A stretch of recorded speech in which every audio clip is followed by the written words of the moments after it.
على رسوله الكريم أما بعد فقد قال الله تعالى في القرآن المجيد والفرقان الحميد أعوذ بالله من الشيطان الرجيم بسم الله الرحمن الرحيم میرے محترم دینی بھائیوں و بہنوں، حسن اخلاق کی اہمیت ہمارے اسلام میں بہت زیادہ ہے۔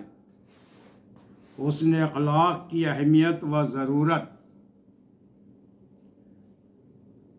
ایک دوسرے کے حقوق کو اچھی طرح ادا کرنے اور ان کے ساتھ نرمی اور محبت کا معاملہ کرنے اور جہاں تک ہو سکے ان کے دکھ درد میں شریک ہونے کو حسن اخلاق کہتے ہیں۔ حسن اخلاق کی دین اسلام میں بڑی اہمیت ہے۔ رسول اللہ صلی اللہ علیہ وسلم نے فرمایا، تم میں سب سے بہتر کامل ایمان والا وہ ہے جس کے اخلاق سب سے اچھے ہوں۔ ایک دوسری حدیث میں ہے کہ اللہ کے بندوں میں اللہ کا سب سے محبوب بندہ وہ ہے جس کے اخلاق سب سے اچھے ہوں۔ لوگوں سے مسکراتے ہوئے چہرے کے ساتھ ملنا، بڑوں کا ادب کرنا، چھوٹوں پر شفقت کرنا، غریبوں کی مدد کرنا، رشتے ناطے کا خیال رکھنا، یہ ساری چیزیں اچھے اخلاق میں داخل ہیں۔ اس کے برخلاف لوگوں کی غیبت کرنا، ان کو ذلیل کرنا و رسوا کرنا، تکلیف پہنچانا، امانت میں خیانت کرنا، غریب و کمزوروں کو دبانا، سوال کرنے والے کو جھڑک دینا، کسی کو مصیبت میں دیکھ کر خوش ہونا، نہایت بد اخلاقی اور گناہ کی بات ہے۔ دیکھیے، جس آدمی کے اخلاق اچھے ہوتے ہیں لوگ بھی ہمیشہ اس سے خوش رہتے ہیں۔ وہ جہاں بھی رہتا ہے خوشیاں ہی خوشیاں بکھیرتا ہے، اور جس آدمی کے اخلاق برے ہوتے ہیں لوگ بھی اس سے نفرت کرتے ہیں۔ لوگ بھی اس سے نفرت کرتے ہیں اور جہاں بھی رہتا ہے نفرت ہی نفرت پھیلاتا ہے۔ اس لیے ہمیں اچھے اخلاق کا نمونہ پیش کرنا چاہیے اور برے اخلاق سے بہت دور رہنا چاہیے۔ تو میرے محترم دینی بھائیوں و بہنوں، آپ سب جانتے ہیں دین اسلام جو پھیلا ہے صرف آپ صلی اللہ علیہ وسلم کے حسن اخلاق سے پھیلا ہے، اور یہ حسن اخلاق تمام چیزوں میں میزان عمل میں سب سے وزنی ہوگا قیامت کے دن۔ اس کو معمولی نہ سمجھیے، یہ بہت ہی پیش قیمتی چیز ہے۔ اس میں خرچ کچھ نہیں ہوتا ہے، لیکن اس سے دنیا کی ہر شے خریدی جا سکتی ہے۔ حسن اخلاق میں خرچ کچھ نہیں ہوتا ہے اور دنیا کی ہر چیز اس سے خریدی جا سکتی ہے۔ آج لوگ حسن اخلاق سے خالی ہیں۔ ہمارے قرآن مجید میں ایک خزانہ ہے، نعمتوں کا خزانہ، لیکن ہماری بدقسمتی ہے کہ ہم قرآن میں جھانکتے ہی نہیں، دیکھتے ہی نہیں، اور کوئی اس میں سے مفید چیزیں لیتے ہی نہیں۔ حسن اخلاق سے ہی پورا دین پھیلا ہے۔ جس انسان میں اخلاق نہیں ہے وہ غریب ہے، فقیر ہے، محتاج ہے۔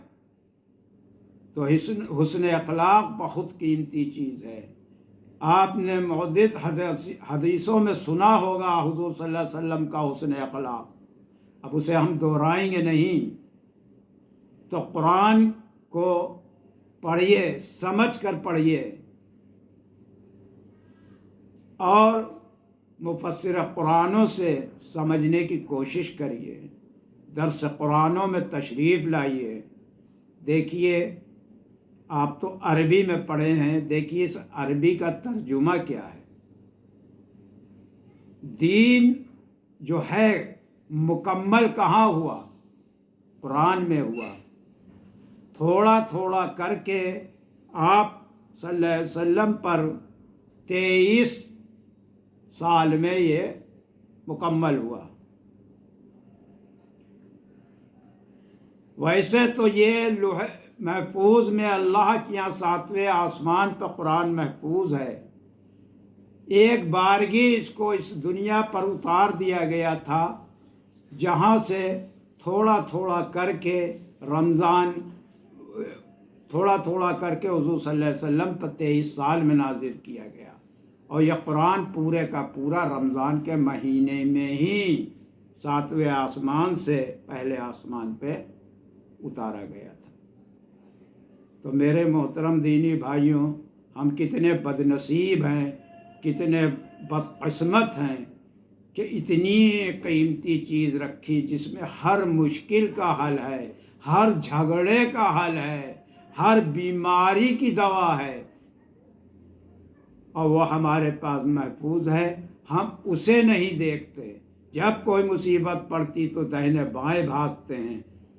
قرآن کھول کر دیکھیے اس میں آپ کی ہر پریشانی کا حل ہے، ہر مسئلے کا حل ہے، ہر بیماری کی دوا ہے اس کے اندر، اور آپ کی دنیا بھی سنور جائے گی اور آخرت بھی سنور جائے گی۔ اس قرآن کو اگر آپ سمجھیں گے، اس قرآن کو جس نے سمجھ کر پڑھ لیا، سمجھ لو اس نے دنیا کی سب سے بڑی ڈگری حاصل کر لی۔ میرے محترم دینی بھائیوں و بہنوں، اصل میں اتنی ایک کتابیں نہ پڑھ کے آپ صرف ایک کتاب قرآن پاک کا اگر آپ نے بالکل صحیح میں ترجمہ تفسیر پڑھ لی تو آپ سے بڑا کوئی عالم نہ ہوگا اس دنیا میں۔ مگر افسوس، سازشوں کے تحت یہ قرآن کو ہندوستان میں صرف تلاوت کی چیز بنا لیا گیا ہے۔ قرآن کے ایک ایک لفظ پہ 10 نیکیاں ضرور ہیں، وہ اپنی جگہ بات ہے اس کی تلاوت، لیکن یہ بھی تو اللہ نے کہا، اور یہ بھی اللہ نے کہا کہ اسے سمجھ کر پڑھو۔ اسے سمجھ کر نہ صرف پڑھو بلکہ اس پر عمل کرنا ہے۔ تو جس چیز پہ عمل کرنا ہے تو اس کو تو پھر سمجھ کر پڑھنا ہی ہے۔ آدمی اللہ سے بھی اسی طرح کی سوچ رکھ لیتا ہے جیسے وہ بندوں سے رکھتا ہے کہ ہم اللہ سے کہہ دیں گے کہ اللہ ہم تو پڑھے ہی نہیں تھے، ختم ہو جائے گی بات۔ ایسا نہیں ہے، اس نے ہم کو پیدا کیا ہے، وہ ہماری رگ رگ سے واقف ہے۔ جو ہم بولتے ہیں وہ سنتا ہے، جو ہم دل میں رکھتے ہیں وہ بھی وہ دیکھتا اور سنتا ہے۔ تو اس سے اب ہماری نجات نہیں ہوگی کہ ہم کو تو پتہ ہی نہیں تھا۔ کیوں نہیں پتہ تھا؟ کیوں نہیں کوشش کری؟ دنیا میں جو تم نے حاصل کرنا چاہا، جد و جہد کر کے اسے حاصل کر لیا۔ تم نے یہ موٹی موٹی انگلش کی کتابیں غیر مسلموں کی پڑھ ڈالی، اور غیر زبانیں تم نے پر عبور حاصل کر لیا۔ تم نے جو اپنی زبان ہے، جو مسلمانوں کی زبان عربی ہے، جس کے اندر ایک مٹھاس ہے، جس کے اندر ایک مقناطیس ہے، کیونکہ کلام اللہ کا ہے، اس میں شیرینی ہے، اس کو پڑھنے میں اتنی لذت آتی ہے اگر اسے سمجھ کے پڑھا جائے کہ من نہیں کرتا کہ اس کو چھوڑیں، پر رات دن پڑھتے رہیں۔ اگر دنیا کے جھمیلے نہ ہوں تو یہی کریں۔ تو میرے محترم دینی بھائیوں اور بہنوں، آپ سے میری درخواست ہے کہ اگر آپ صحیح راستے کو جاننا چاہتے ہیں تو وہ صرف آپ کو قرآن مجید سے پتہ چلے گا۔ ٹھیک ہے آپ قرآن نہیں پڑھے ہیں، لیکن اتنا تو آپ جانتے ہوں گے کہ مفسر قرآن کہاں ہیں، قرآن کہاں سکھایا جا رہا ہے۔ میرے بھائیوں، اس وقت بہت زوروں پہ کچھ اللہ والے قرآن کی تجوید اور قرآن کو مائع ترجمے تفسیر کے پڑھانے کے لیے تنظیمیں کھولے ہوئے ہیں، صرف اسی لیے کہ کسی طرح سے ہم لوگ گمراہیوں سے بچ جائیں، ہم کو کوئی گمراہ نہ کر سکے۔ اور ہمارے پیارے رسول جناب حضرت محمد مصطفیٰ صلی اللہ علیہ وسلم نے بھی دو باتیں کہی تھیں کہ میرے جانے کے بعد دو چیزیں میں تم میں چھوڑے قیمتی جا رہا ہوں، ایک قرآن ہے اور اسے اگر تم مضبوطی سے پکڑے رہو گے تو کبھی کوئی تمہیں گمراہ نہیں کر سکے گا، اور دوسری میری سنت کہیے یا میرا طریقہ کہیے۔ تو آج ہم سب نے آپ کے طریقوں کو بھی چھوڑ دیا ہے اور آپ کی اس ہدایت کو بھی، قرآن کو بھی چھوڑ دیا ہے، یہ بالکل سچ ہے۔